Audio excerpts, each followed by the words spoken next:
It's how we do this thing, Jeannie. It's not going to be a horror story if we have insight and we have navigation guidance. So Simone Silver, I'm just so happy and I feel so lucky to have you in my home today. When it comes to women's health, I don't think there's anyone else in the world that I want to take advice from at the moment. Oh, thank you for having me here and for asking these burning questions and having the conversations that we should be having. I love being a women's health advocate, that we're getting talk of menopause and perimenopause everywhere, all over social media. It's fantastic. It's waking us up and helping us dialogue. But we do need to demystify, because there is a lot of conflicting information out there. And I'm actually finding that patients who are coming to see me are even more confused by information overload. Well, there's too much information out there and we don't quite know exactly who to listen to, who not to listen to.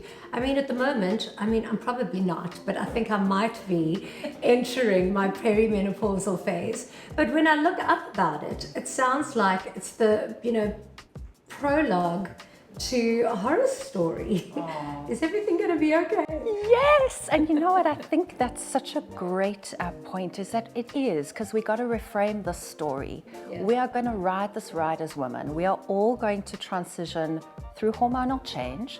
We are going to transition through perimenopause, and we'll talk about what that means. We're all going to go through menopause at some stage. But it is a ride that we can ride well if we are armed with amazing information, insight, self-awareness. It's how we do this thing, Jeannie. It's not going to be a horror story if we have insight and we have navigation guidance. Let's start with the basics. What the F is perimenopause? So perimenopause is really the time leading up to the menopause, the years before the menopause. It's a very vague period of time. It can be a year or two for one woman, and it can be 10 to 15 years for another. So what makes it a little bit tricky to understand is that it varies from woman to woman. But if you're in your late 30s and you start to notice some symptoms, we'll go into what they are, you should start thinking about it already then. Most commonly, we see that the perimenopausal period is experienced in women in their mid to late 40s, but it can begin even at 40 or 42, so the age that you're at. So why do we know so little about it? Is this one of those things that our moms didn't tell us about because it's maybe not that bad, or they just had their shit together?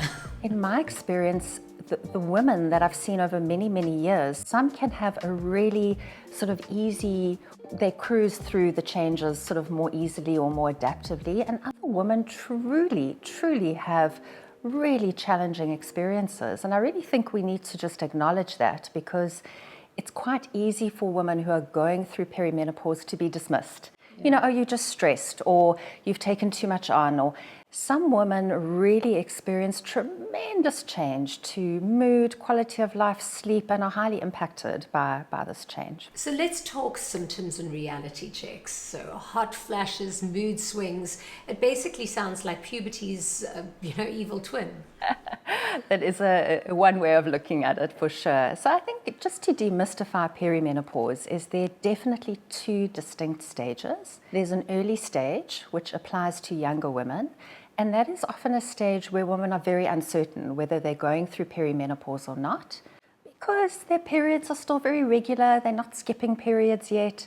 In fact, periods may become a bit heavier, but other stuff is starting to happen. So a shift towards anxiety for no real known reason, just feeling a bit more edgy, a bit more wired, busy mind at night, not sleeping so well, weight changes. You just described me. But why heavier periods? I would have thought periods would have gotten lighter because less eggs.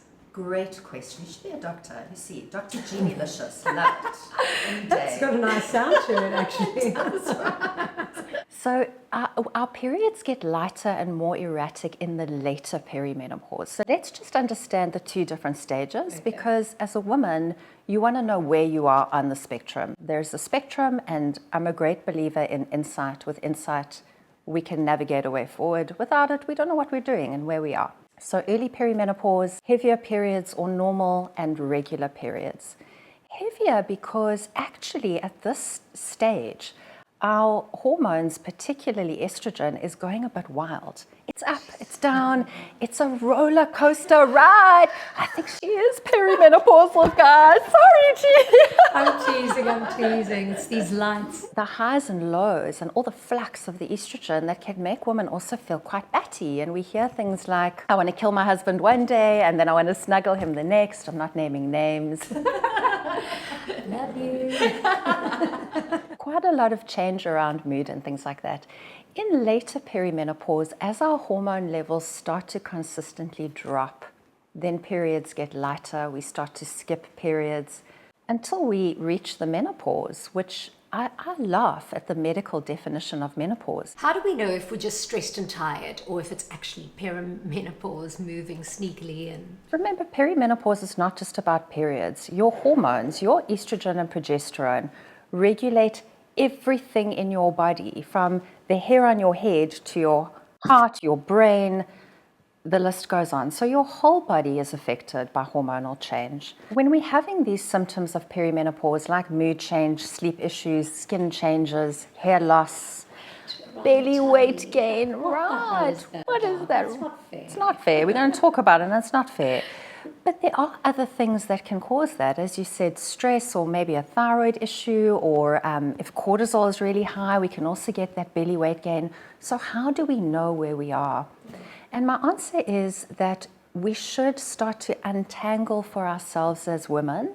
There is testing that we can do, so go and see your practitioner and delineate. Get your thyroid tested if you've got, because symptoms of low thyroid and symptoms of perimenopause, for example, are very similar. Go and check it out. We can test for perimenopause. There's a test called an FSH test that we can run to see how good your estrogen levels are, and so forth. So work with a practitioner to help untangle the layers. Sometimes we're not perimenopausal. Sometimes it really is a time of enormous stress, or there may be psychological layers to what we're going through, and then we just need to understand that. When do you actually start the treatment? For menopause, or do you start treatment at perimenopause as well? It's really, really important that we start treatment as close to the menopause transition as possible, because it has been widely studied that if we do this, women can glean enormous benefit, particularly around heart protection. So going back to the idea of insight and awareness, super important, so that you seek treatment at the right time. We don't always wait for a woman to be in full-blown menopause before we would offer hormonal therapies, for example. We often do begin them in late perimenopause. So if you're skipping periods already, if you're having flushes, or even if you're not, if you're skipping periods and you're in your late 40s, go and test your hormones and figure out where you are. I know so many girls just don't know where to even start. So what kind of doctor do they need to be going to, and what tests do they need to ask for? Hormonal care and women's health should be able to be managed at the level of the GP. So your GP is a good place to start, or your gynae, or an integrated hormonal doctor like myself. You will find that each experience would be slightly different. So I think as a woman, you've got to ask yourself what you're looking for. I do find that in hormonal health care, often practitioners focus on the female hormones, and that's it. We like to look at hormones as a symphony. So we would look at the bigger hormonal picture, at the whole picture.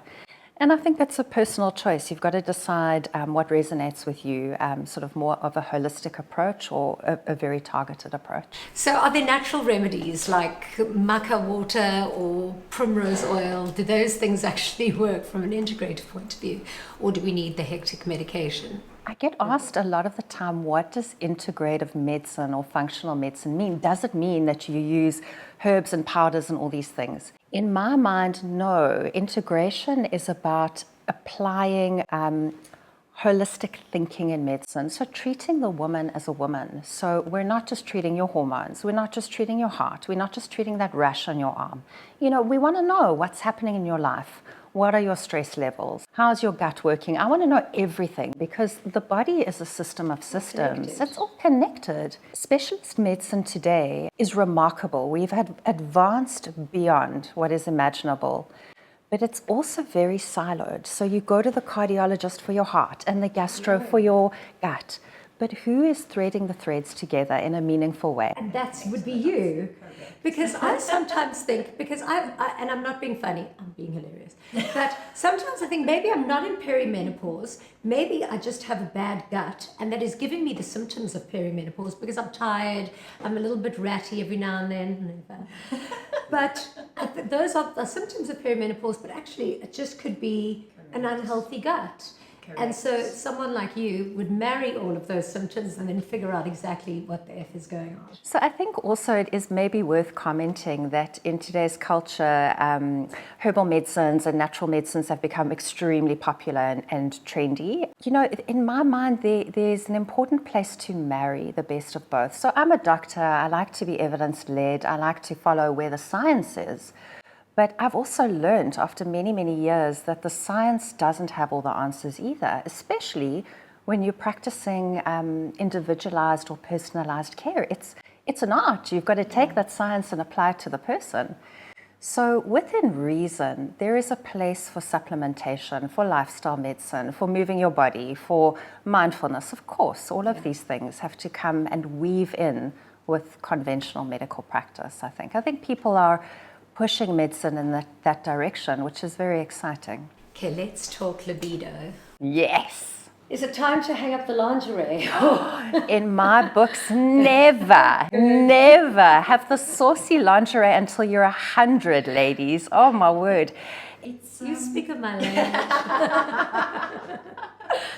Yeah, I have such a soft spot for this topic because, do you know, every single woman, without exception, who comes to see me will tell me that their libido is lost or gone. They'll say there's nothing, it's dead below the there's complete disconnect. Shop's closed, and it shouldn't be, because you know, sexuality is such an important part of identity, health, connection, relationships. Changes in hormones do affect libido, without doubt.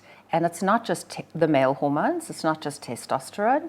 Estrogen and progesterone changes affect libido as well. But sometimes we correct hormones and balance them, and there's still libido issues, which just speaks to the fact that it is a multifaceted problem. You know, we have to look at our stress as women. When women are stressed and we're in high cortisol mode, we kind of shut down, we go into survival. We're not in that playful, fun, open space that sexuality requires. So it requires sort of looking at your life in a multifaceted way. What is the one thing you wish all women understood about menopause? Because I think so many women are so scared of going into this change of life. Just what I've seen and what I'd love to impart is it's time to reframe the story from decline, decay, loss of function to the metaphor for me is like a phoenix being reborn. I see women who, when they're managed, and I'm also not diminishing the challenges of perimenopause and menopause, but when we address those challenges and we navigate through properly, women step into the most phenomenal power. And I love that. It is mesmerizing to see the self-awareness, the renewed sense of purpose, the identity shifting. And, you know, it starts with the right scaffolding. Get the scaffolding of the body right and you can soar. You know, without that, then we're held back. So it's something to look forward to. It's not going to break us. No, and ride the ride well. We're all going to ride it. It's how you ride it that matters. I just adore you, and I'm so grateful for you giving us so much time today to have this conversation. It makes sense for me how Drew Barrymore does her interviews like this. I just want to be like this with you the whole time. Thank you for being here. You are so wonderful. And honestly, you've taught me, and I think you've taught so many other women out there, really, really valuable pieces of your brilliance. Oh, thank you. We'll be back to discuss menopause and menopause.